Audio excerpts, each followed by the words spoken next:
Objective number 2. Simplify expression of the form n root of 8 to the n. So before we look at the definition, let's look at the example. If I have q root of 8 and q root of negative 8, the answer will be 2 because 2 times 2 times 2 give me 8, and cube root of negative 8, the answer will be negative 2 because negative 2 times negative 2 times negative 2 equal negative 8. I want to rewrite 8 and negative 8 in the exponent form. So we got the cube root of, I can write 2 to the cube for 8, and for negative 8 I can write negative 2 to the third power. So what do you see here is that the number 3 and 3 are the same. The exponent and the index are the same. So the base 2 and the base negative 2 is equal the outside number. So if the inside base is positive, the outside is positive. If the inside negative, the outside is negative. We are working in the case with n is odd number, which is 3 in this example. What if we working with the n even? So let's look at square root of 9 and square root of negative 9.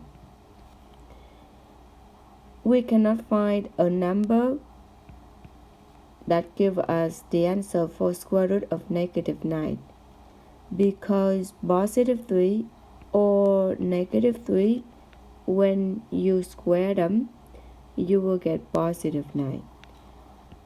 So when you have a square root of a negative number, is undefined. Now we look at the 9.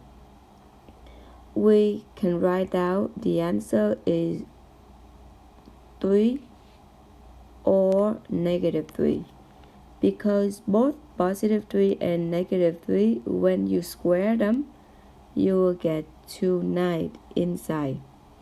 Then we can rewrite like this: plus minus 3 square.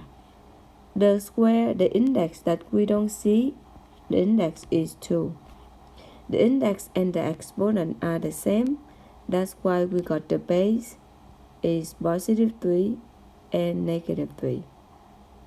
However, if we use the calculator, the square root of 9, the calculator only gives us one answer, not two answers. But you can see that obviously we have positive 3 and negative 3 square, you go back to 9. We use definition in objective number 1. We want to have only one answer, not two answers. So in order to control this, we need to absolute value of the answer. So our answer is plus minus 3, and then we need to take the absolute value so that our answer will be positive only. So that's why when you use calculator, square root of 9 is positive 3 because calculator already take the absolute value for you. So you look at the definition. If the n is even, then you need to make sure that the answer outcome have to be absolute value. When it is a number, you can see that you can make it positive, okay? Because absolute value give you a positive answer. But what if A represent for the letter? Then you have to make absolute value because we don't know that letter is positive or negative. When n is odd in the second case, then you don't need to have the absolute value because whatever 8 inside is equal to the outside. A positive inside, A positive outside. A negative inside, A positive outside for n is odd.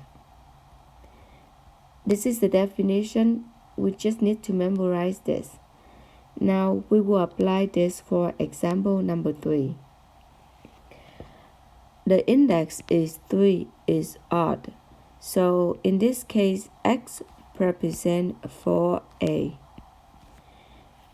So the answer will be just the x.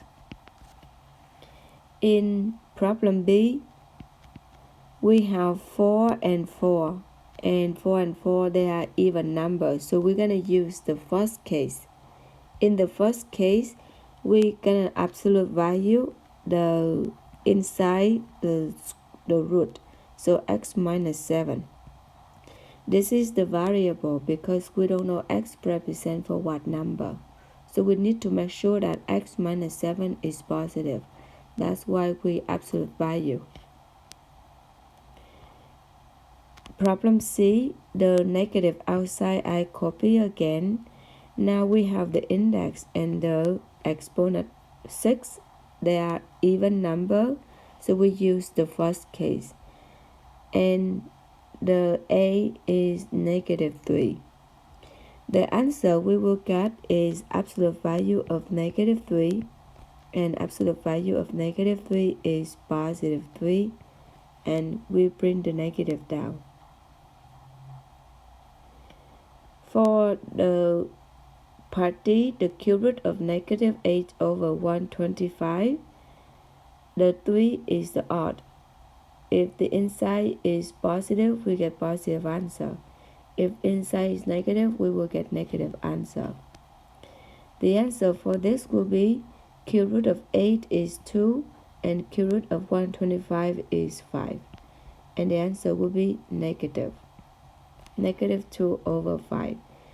So you check it again, negative 2 over 5 to the third power, you will get negative 8 over 125.